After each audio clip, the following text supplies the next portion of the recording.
Alright, you're live. Okay. Yep. Hello! Welcome to our kitchen. Hey everybody. Just, See if you're there. And hey, you're watching. I am watching. Okay. Do we want to wait a couple minutes? We'll just wait a second and see how we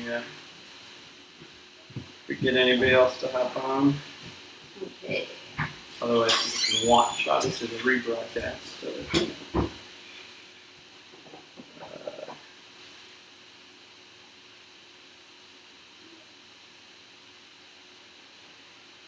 Share it out there. How's everyone doing on this lovely evening? It is super nice out.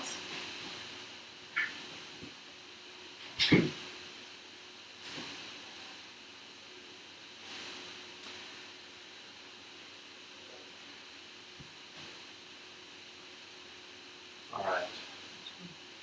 You good? Yeah. All right. So we are going to make some unleavened bread that's also called matzah. And it's really got simple, basic, you don't need a lot for it. So you're going to need a rolling pin. Yay. A bowl. We've got our flour. Did you link? Yeah, so in the description below, there's that. So the reason we're doing this is because Monday nights, if you didn't get the email or see the social media stuff, Monday night we are doing a church-wide communion, and something we've done during this time, we've done where we've made this bread, unleavened bread, as a family, and then taken communion together when we've done it online for church. And so we wanted to just show you how to do that. It's not super complicated, but we thought it would be worth, just demonstrating this is how easy it is to do. Really, you need flour, water, oil, salt. Yes. And an oven. So, and in like 12 minutes, I think. What was it? Well, for like the traditional, if you were Jewish, you are supposed to, from start to finish, have it done in 18 minutes. What did they say? You have to throw it away. Right. If in the culture, if you don't get it done in that time, you would not use it. You would actually have to throw it out and start over. I know when we did this last time, we had the kids help us, and I thought, okay, well, we'll set a timer, we'll see what happens, and we actually had it all done, even with the kids helping us, and faster than that, 18 minutes. So it's really not that hard. We've done it now, and I have the instructions here too because I don't remember everything. So, yeah. All right. First thing, I am notorious for forgetting this, is turning your oven on. I often go about doing everything else and then forget about the oven. Well, they want you to preheat the rack too, right? Yes, so you need to move your oven rack to the highest position in your oven, preheat it to 475, and stick the baking sheet in to preheat with the oven so that the baking sheet is hot when you're ready to use it. So we already have our oven on and our baking sheet in there. So we'll grab that out when we actually need it. So the first thing you are going to do is to make sure you have a clean working space. We've got, like I said before, we've got, Jonathan so kindly measured it all out for us. So we've got our flour, there's water, and that honestly is all you're going to use for making this bread. The olive oil and salt is actually for like brushing it on and salting on top of that. So it really is really simple. So I know the first thing is getting the clean workspace, and then it says to use about a teaspoon of flour to coat your cupboard, and also I think the rolling pin. So we'll get that all around. All right. So then what we're going to do is it asks for us to put the cup of flour. Okay. So this is the cup of flour. We're going to put it in our mixing bowl. Then this is when they tell you to start your timer. If you're wanting to do this, I know we did it because we thought it was kind of a fun thing to do with the kids to say, hey, let's see if we can do this. You don't have to, but we were trying to keep it with tradition as well, as much as we could. So this, and then it does tell you to start pouring in, so it says to start your timer, and then to pour the water in about a tablespoon at a time as you mix with a fork until you get like a dough. So, I think last time we just dumped it all in. I know that a tablespoon won't be enough, so I'm going to try 2 tablespoons first. Fork, and mixing it around. I know for our kids, the consensus at the end was we had some of them that really liked the taste, and some of them that didn't like it very much at all. All right, so I did 2 already. I'm gonna do 2 more. Let's see. Do the next part. So when I get there, what it tells us. Sure. Stir water. Until dough forms into a rough ball. Yeah, rough ball. Remove the dough. Work surface. Knead firmly until smooth. Okay. We're on to like 6, 7. Running out of water. And I know you did measure out because it says what, a 1/3 cup of water, so I know it was measured out. So I think we're gonna do that whole.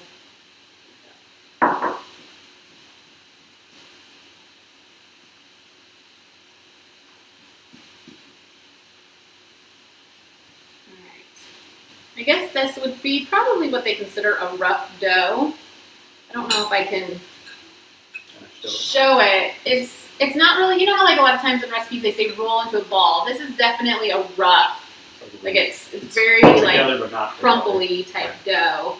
But I'm assuming that that's what they mean by a rough, it says forms a rough ball. Sometimes fingers are what's needed. Yeah, I think that's good.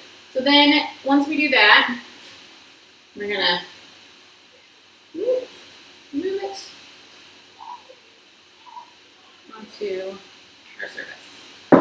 Okay, now it's telling us that we should,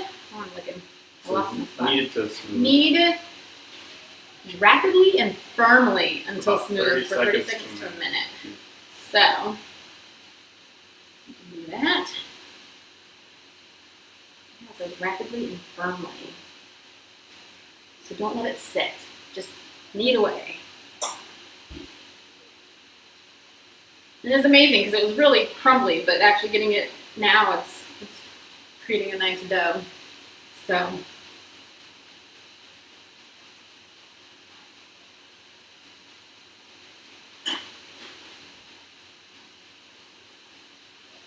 All right, it's probably been 30 seconds to a minute maybe. So now it's telling us we need to divide it into 4 equal pieces. So we got, you see, it came out to a good ball. Then we've got 2, about equal. We're making the bread for. We're making it perfect. Yeah, we're doing a video. So I'm gonna go play. Alright. Alright, we're gonna go over there now. Yeah, because it's hot over here. Because the oven is making it hot in here. It is. It's at 475. It's a very high oven temperature. The pan yet or soon? Alright. So we put it in 4 equal skewers. Keep them please don't. And then it tells us to cut each piece into half again. So essentially you're gonna want 8 balls total. 1, 2. They say cut. In my mind, that means tear in half. That works. Hey, less tools. Less cleanup. All right, so we're gonna get these balls. After this, then it tells us that we should roll each of these pieces of dough into about a 5-inch pancake. So, I might make you do the rolling. All right. I don't like rolling out stuff. I don't know why.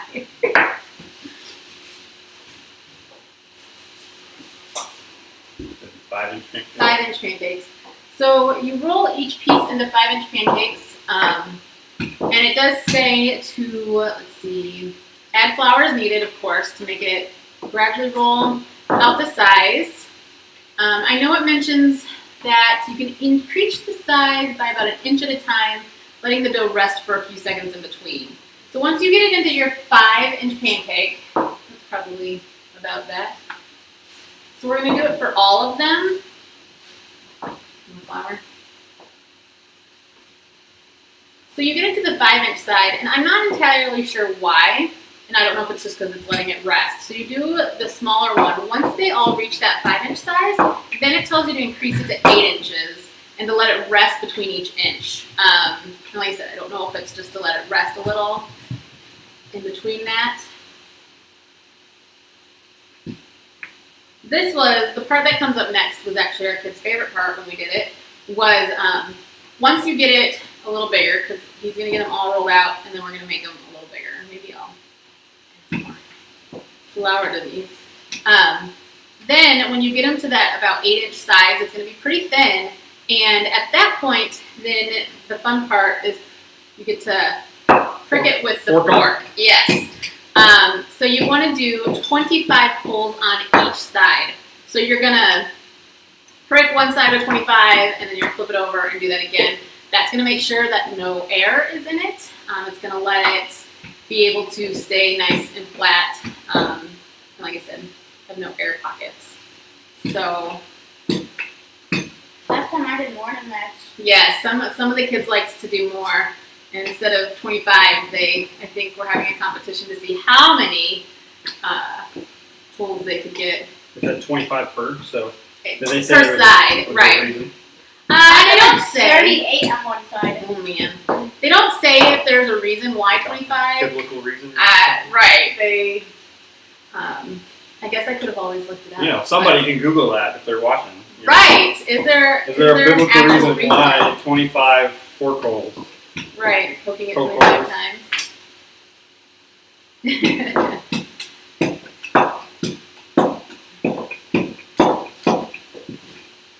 Try. I guess if we did that. A little more flour. Do you want more flour? I got that.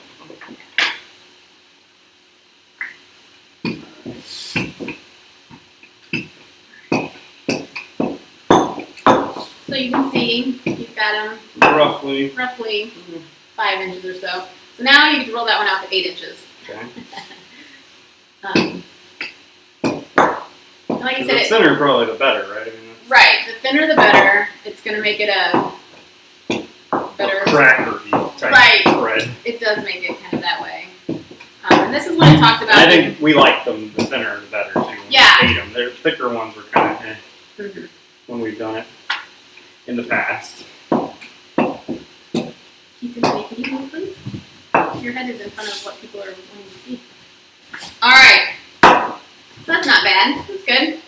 We've got one. So now, you ready? You're going to count with me?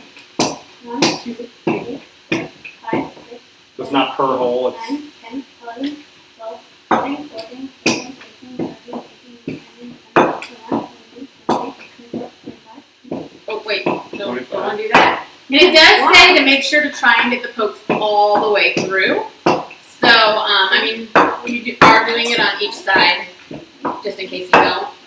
But they did say to try and get the pokes all the way through. Oh, did I get 26 on that one? Yep. Ah, Like 26 on the other side. no, that's okay. All right, we're gonna put this one there. Ready? I can counting.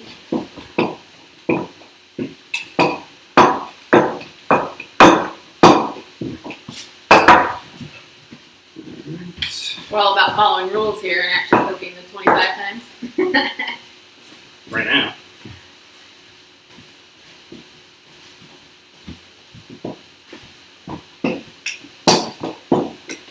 All right, and then I'm just gonna set them aside because I don't know that I want to get them on the pan of this first group before we're ready. Just because, Right, because once the pan's preheated, it instantly starts cooking it. yeah. I want to make sure we're all ready to go.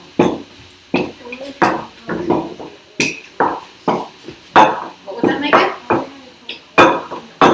How they poke holes in the old times. You don't think they had forks in biblical times? No? They might have had some kind of a utensil like a fork, maybe. How do you think they ate?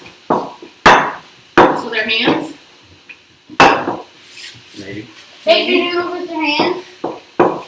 Depends on how old the times you're talking. Right.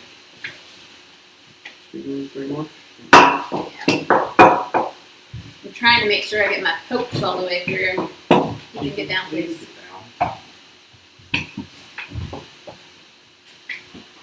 All right.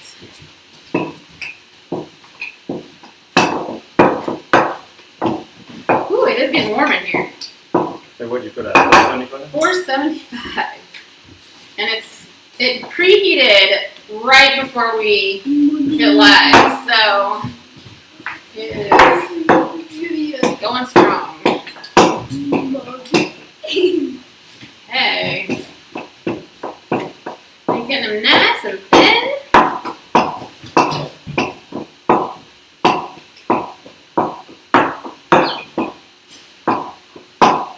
Good teamwork.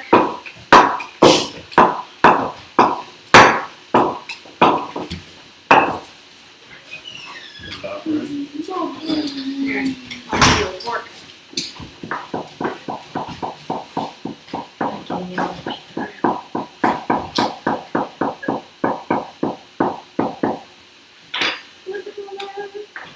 See, look at that. We'll see if there's, if that actually helps.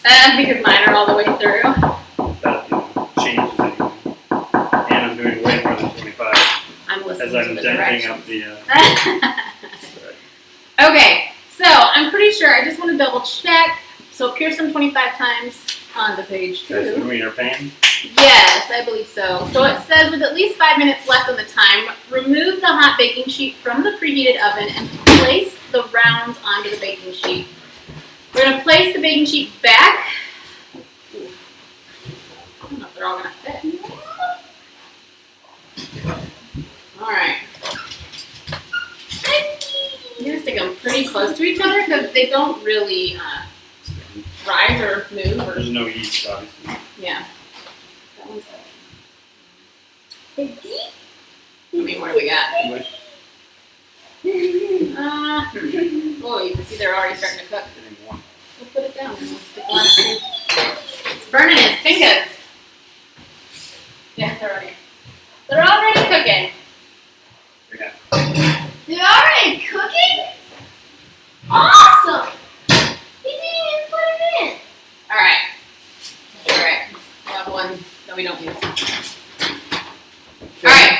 So, preheat, place the baking sheet on the rack near the top of the oven, bake for 2 minutes. 2. It only needs 2 minutes.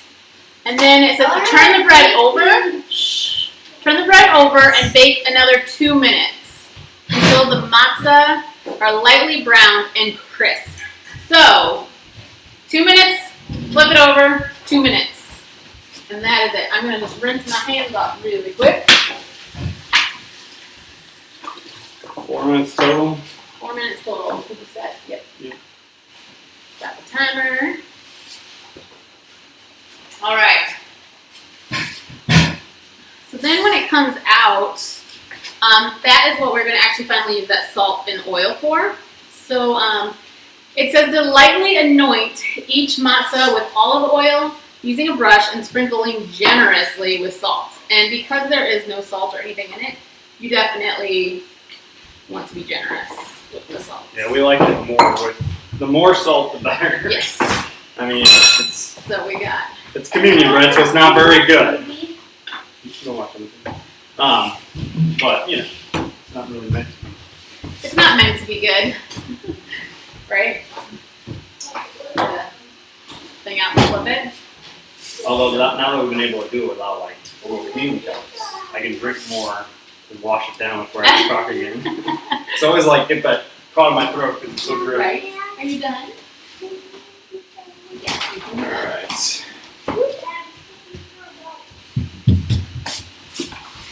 Looks like we got 2 people on with us. Andrew, how's it going? Say hi. I didn't know. Peace on too. How you doing? Alright. 14 seconds. It's not very long. It's long.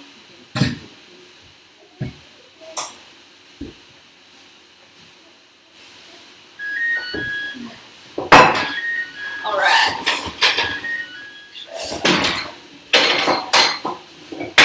I think last time it was easier for us to just pick it up. Don't burn your fingers.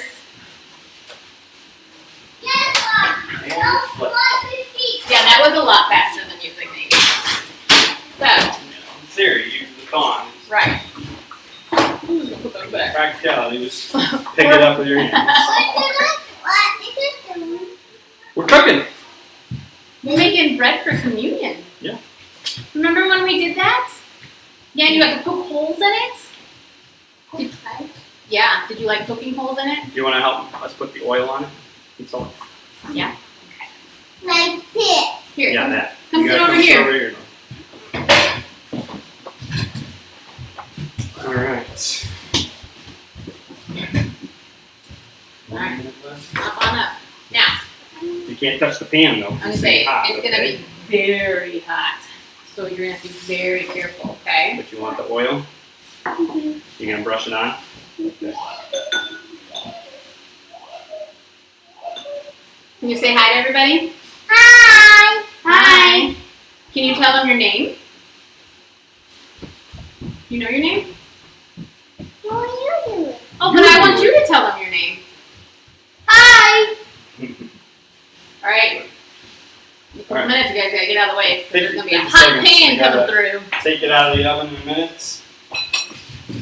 We need to set the timer to find out if we were in the right time range. I know, right? I could see how long we've been Live. live. Let's see.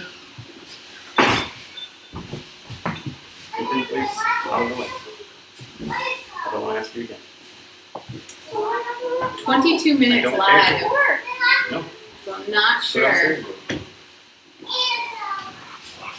All right, so we've got our olive oil, extra virgin olive oil. We poured in there. We got salt. We actually have Himalayan sea salt, the pink stuff. Good stuff, huh? All right, we're gonna move this out of the way. So Daddy, put that down. Okay. Can I do it? You know, I was thinking, did we put it onto a transfer to wire rack to cool? Yes. Let's do that. Let's transfer this so that your little fingers do not get little burns. Ooh, if it's overhead. And we're gonna turn the oven off so we don't keep heating up our house. Alright, so maybe before we let her do that, let's stick, we'll just do this. It'll be a little better than nothing. Okay, you take one. We can do it that way. So here, take one. I'm gonna put some oil on it. Brush some oil on, all over the top. Yep.